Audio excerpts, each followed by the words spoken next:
All right. Well, thank you very much. It's a real pleasure to be here, and I want to say thank you to the entire Local Logic team for having me help co-host this event today. It's an exciting topic for us. The build for rent opportunity is something we've been following closely for the last decade, and as everyone knows, it's really gained steam over the last let's say 3 to 4 years, and it's been just about every newspaper article you read last year. So I think there's a lot that we can uncover here, especially as we get into kind of how we can use data to drive better decision making in both build for rent and single family for rent. So I'm going to be excited to talk to Sara Maffey from Local Logic on this topic, as well as Jessica Godwin from Roofstock. So before we get into that, just give you a quick overview on what what my organization is all about. So the Housing Innovation Alliance is an innovation focused, forward thinking group of about 200 companies from around the country that looks for how we can build better to create more attainable housing for middle income households across the country. So we use the scale of the production home builder to do that. And as I mentioned, build for rent is a big part of kind of the business model exploration that we do to help drive that attainability across the marketplace. We'll actually even be co-hosting an event later today on using this particular space as an innovation tipping point. So hopefully we can kind of look at the opportunity to cross-pollinate some of the conversation we're going to have in both of these discussions. So now that we can kind of roll into things, Sara and Jessica, I'd love for you to both take the opportunity to introduce yourselves and your organizations for the audience here. Sara, would you start off, please? Yeah, thanks, Dennis. And I love that you have a whole single family build for rent day ahead of you. This is great. So I'm Sara Maffey. I'm the head of corporate strategy and business development at Local Logic. And before joining Local Logic, I worked in commercial real estate. And what Local Logic does is we use data to quantify everything outside the four walls of the asset. I can get a little bit more into that, as we go, but basically we are looking at different forms of transportation, schools, grocery stores, retail, and things that you might think of as being a little more subjective, like the character of the neighborhood, the vibrancy, and we're using data to quantify all of that. So that's a little bit about us. Great, thanks, Sara. Jessica, please. Yes, I am Jessica Donnelli Godwin. I am the director of Build to Rent at Roofstock. Roofstock is a platform for all things single family rentals, including build to rent. And we actually, similar to you, Sara, but we're on everything quantifiable around an asset. So underwriting single family rentals and understanding everything around that space. And then I specifically focus on portfolio transactions of build to rent homes on the sell side. My background is in commercial real estate brokerage, and I really look forward to this conversation today. Yeah, no, this is great. So we have the two right people in the room to give us better access to the information we need to have the awareness we need to make better portfolio decisions. So this is great, and I think it's an opportune time as well to have this discussion based off of kind of helping builders of all sizes and investors of all sizes navigate this market opportunity. Sara, along those lines, can you share a little bit more about the types of insights or solutions that Local Logic offers? Yeah, so we were founded by urban planners, and I think that kind of nerdiness really comes out in the types of insights we have available. And as I mentioned, we are quantifying all those things around the asset. We make our insights available as APIs. We have a platform. We've also got some great consumer-facing products. So really thinking about location in whatever flexible way works for you, whatever that data need is. I think it's really interesting because we're basically allowing you to understand the value of location and really just input those insights directly into models. It's great if you're looking at a whole scattered site portfolio, for example. You can use our location scores to understand the nuances of each of those sites. And I think, some of our natural language text, our neighborhood profiles help investors understand the neighborhood that these sites are situated in. So we really provide a whole kind of gamut of ways of understanding the value of location. And I think some of the things we're working on just in terms of understanding how neighborhoods change over time, which is really important if you're going to hold this for any variety of time. And we're about to launch our wellness score, which I think we'll get into a little bit later, but I'm really excited about it. I think it's a piece of the puzzle that we've been missing around talking about quality of life. So a lot of exciting stuff. Okay, great. So, and I would just want to add to that. So Jessica, you mentioned you're more at the asset level. Can you tell us a little bit more about your marketplace and the offerings that you're providing through Roofstock? Absolutely. So Roofstock is a very vertically integrated investment platform for single family rentals. We have a property management company. We have a retail marketplace where anybody can go to roofstock.com and browse for really any residential investment property opportunity across the country. We can help match with a third-party property manager so that people can buy in an area where they don't live, which has never really been possible before. We also have an investment services team that can help work with institutional investors to bulk up their portfolio and then manage for it as well. And then I work on the portfolio services team that sells both scattered site, single family rental portfolios, as well as build to rent portfolios in dedicated communities or infill kind of scattered site build for rent. Okay, excellent. So this, again, that perfect right and left glove here in these conversations as we're doing a data analysis to find out where we should be placing our time and investments. We kind of jumped right into this, and I want to dial it back a little bit and give Sara the opportunity to kind of tell us how do you view single family rental investment opportunities through the lens of local logic, and why is it so important in today's market? Mm-hmm. So I think, at a base level, when we're talking about SFR, we're talking about these single family rentals, and we're not getting specific about what size investor we're talking about here, because I think, institutional money has really come into the space, but the reality is, it could be a mom and pop investor, it could be middle market. So we're kind of all over the spectrum. And we have solutions that could really serve all of those different needs. But I think what's really exciting about SFR for local logic is that we enable the ability to look at portfolios at scale. So when you're talking about calling our API of our location scores, for example, this is the ability to look at hundreds or thousands of sites, with one API call and really understand all these different nuances of the area around that asset. Or those assets. So it's really, I think, a way for us to add a lot of value in this space. I think the other interesting thing around SFR today is that you have a lot of investors who are looking at markets that they're not necessarily located in, especially as you get to the institutional level. It's not just folks who can drive an hour or 3 hours to go see these sites and really understand the nuances of that city or that market. So I think that the ability to understand location at scale and using data instead of having to rely solely on your personal knowledge of a specific market is becoming more and more of a hot topic right now. And that's what our insights allow you to do. So it's not about replacing boots on the ground. It's about augmenting boots on the ground and your current processes for us. And I just love the opportunity to just scale your ability to do that. I mean, if you're just relying on going and visiting these properties as an individual or relying on your local team, this is a great way to just expand your capability and start opening up new markets. Yeah, well, and there's a lot of existing inventory out there too, right? So it's, any way you can kind of better spend your time on the front end to assess where you want to be. And there's a lot of markets that have yet to be uncovered or explored, as you said, so that you can really kind of tap into the future potential of those markets as they evolve. So you've mentioned, I'm sorry.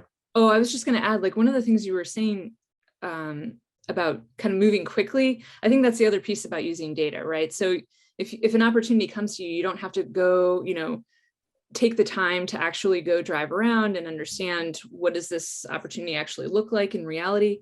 If you can do that in 5 minutes by just pulling the data into your, existing model, then that speeds things up, especially in the market right now that we're dealing with, where you have to be able to transact super quickly. So. Yeah, I was going to say, and this is a question for both of you. I see what goes on. My wife's a realtor, so I see what goes on the buy side for existing inventory, right? And I can kind of hear secondhand a lot of the conversations, and it's heated. And I'd imagine the competitiveness, and from what we've heard across our network, is very similar in both build for rent and single family rentals. So by I'm sure by arming your teams or your clients with the data they need, they're able to act faster and kind of make more prudent decisions for their stakeholders, right? Absolutely.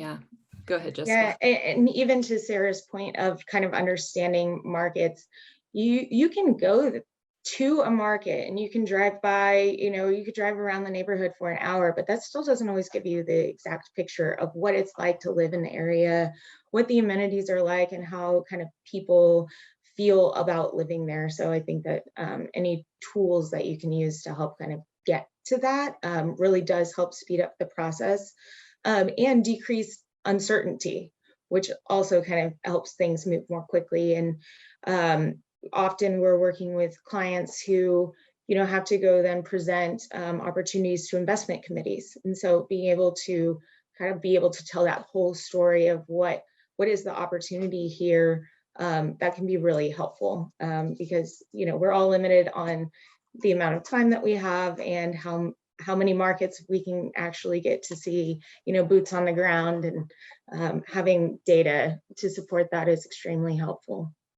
Yeah, no, and I think that as you look at where a lot of these opportunities lie in the future, especially in the single family rental side, and even for build to rent, which we'll get into, it's going to be on the fringe of existing markets, right? Or proven markets. So the data sets on the rents aren't necessarily there that the investment committees are going to need. So you have to get creative in how you frame these conversations. And I think the resources that one can access through both of your platforms help you to kind of create that more, takes it from a fuzzy watercolor to a pencil sketch, if you will, when you're pushing it in front of the investment committee for a decision.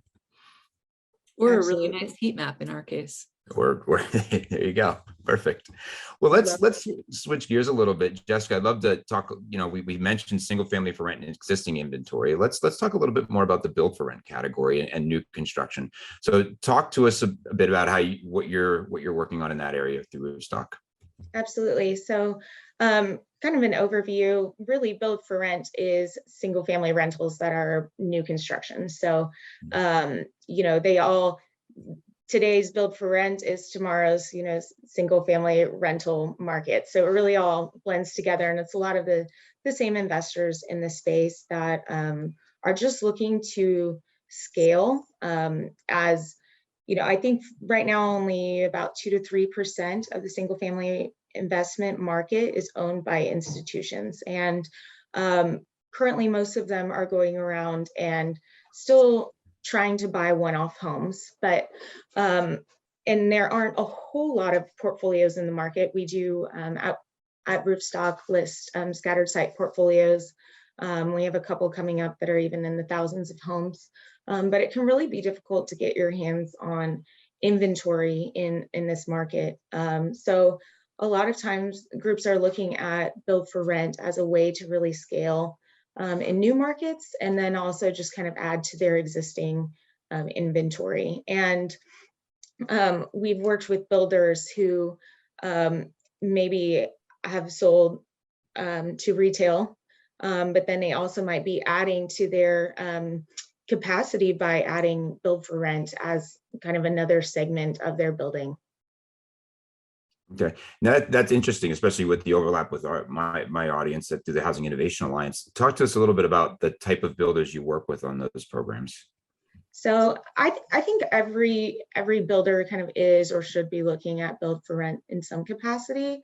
There's so much money floating in the market. I always say that apparently it's easier to raise $1 billion than it is to build 100 homes. So for any builder who has the capacity to build any number of homes, I think there's a great opportunity right now. We have conversations going with the largest public home builders, but a lot of who we're working with are local and regional builders and developers.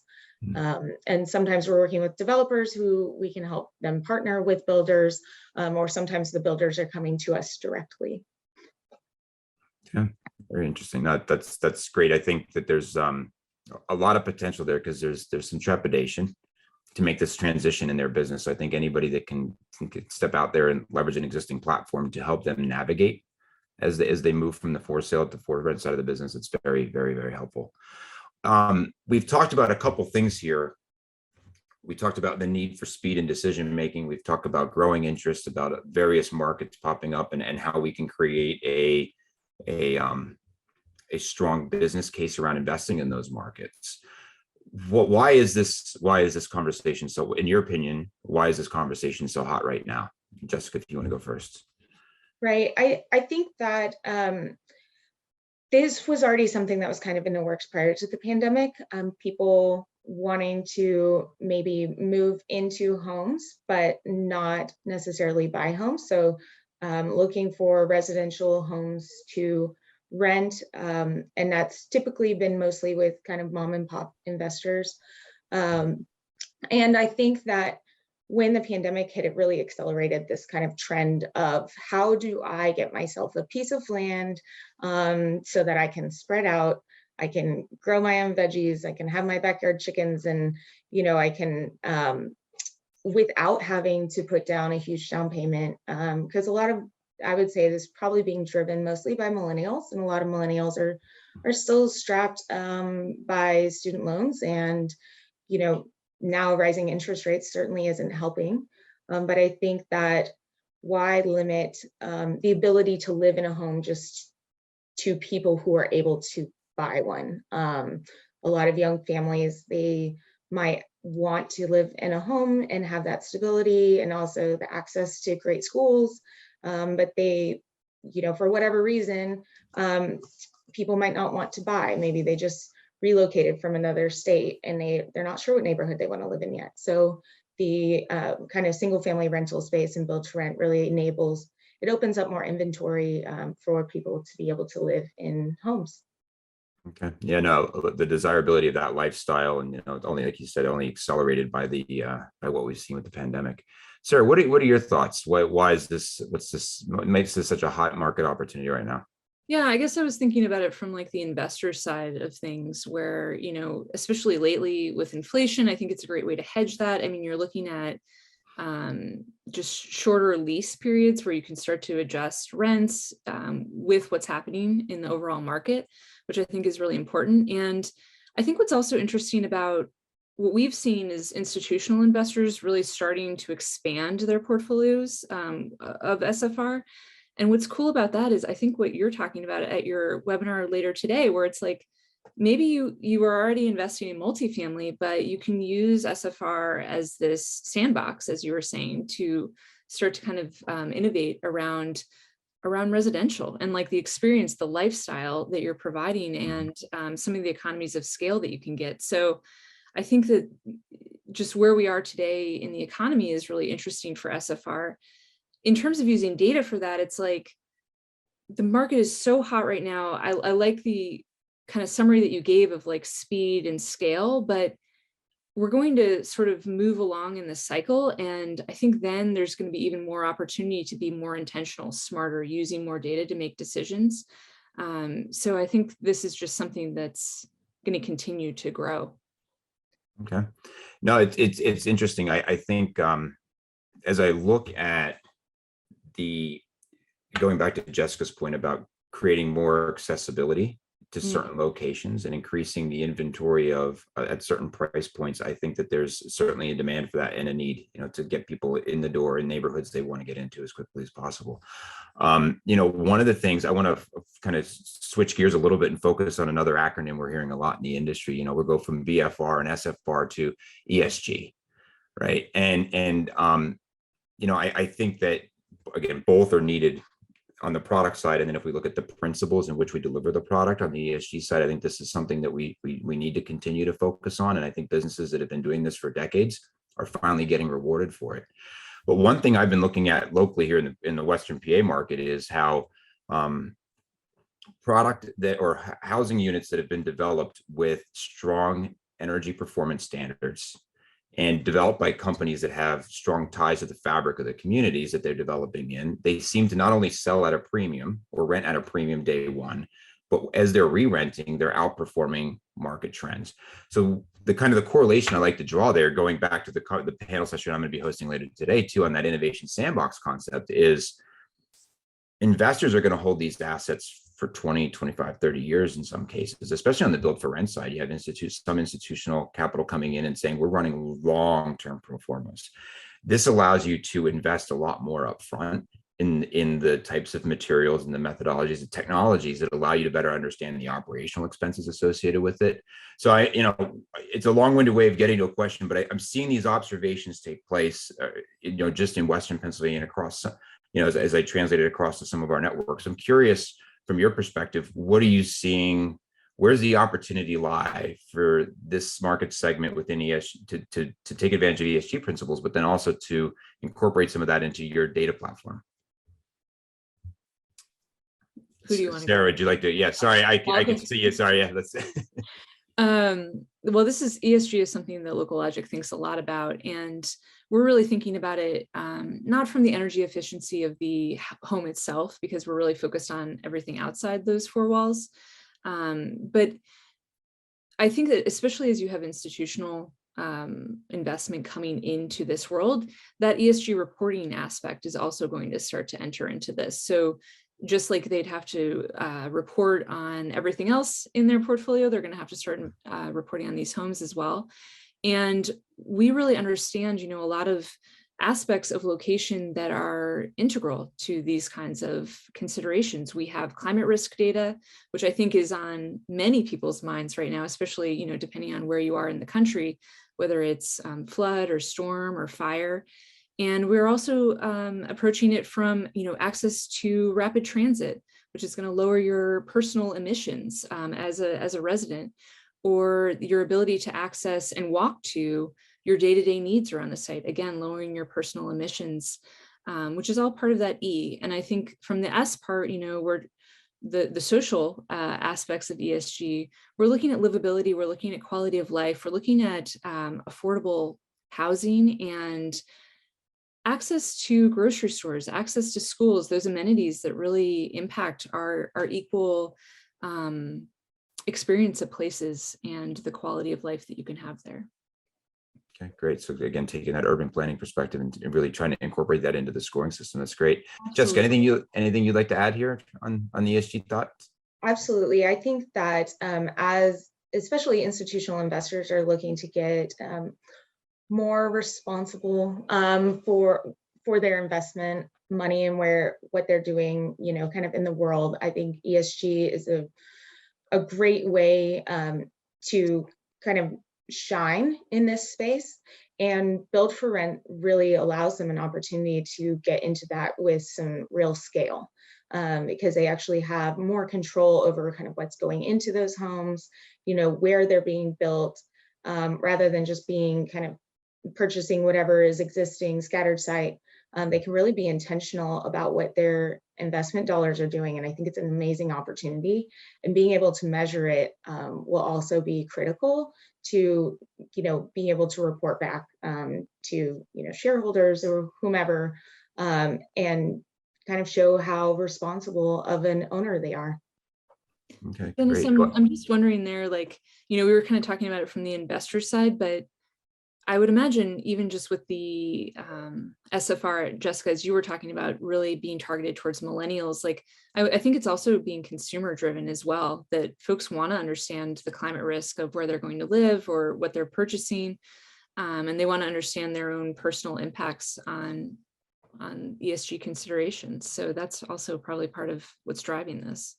I completely agree. And it could really, drive up rents, knowing that you're in kind of a more sustainable building or a more energy, efficient. You're going to save costs elsewhere, so you might be more willing to pay more in rent.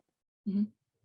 Yeah, I certainly believe that there's a heightened awareness around all these topics and the benefits of kind of investing in the right built environments from both a rental and an ownership perspective.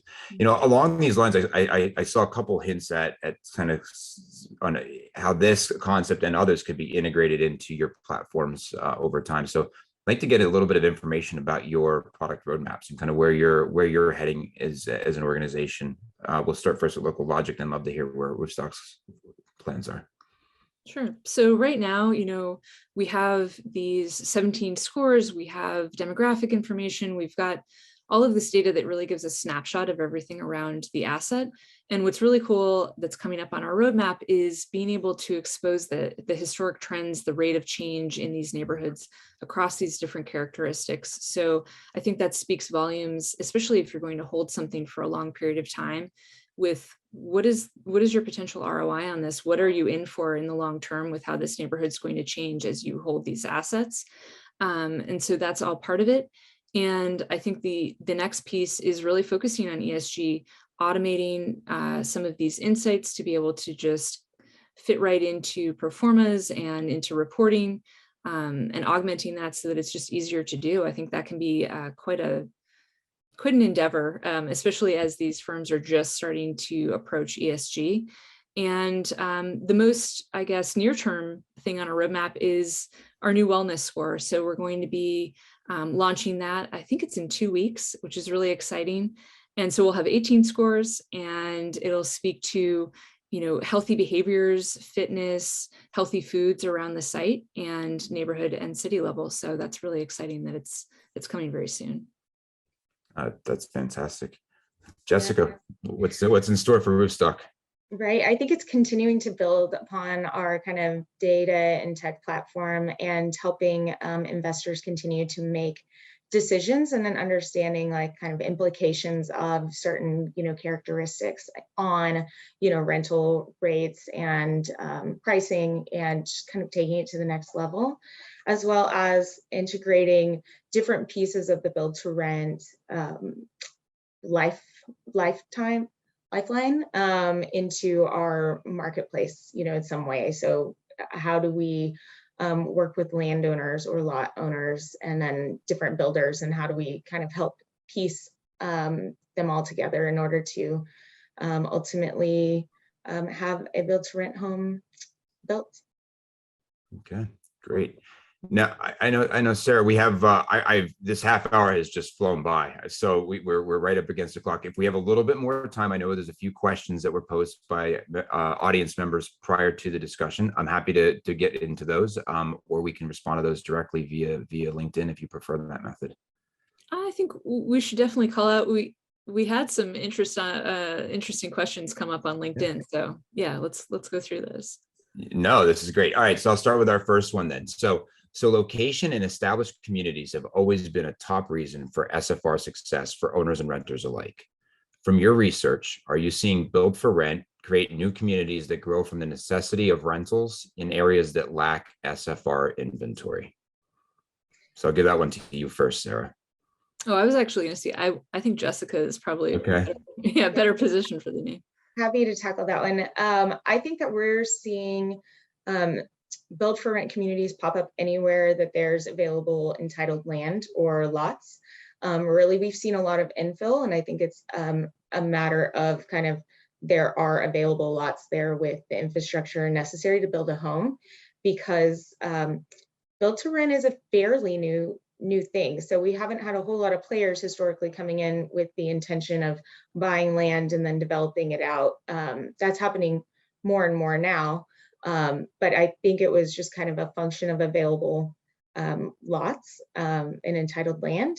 But I think that we will see that location intentionality continue to grow. And then also, along the lines of, I used to be in retail, commercial real estate, and the retail follows the rooftops.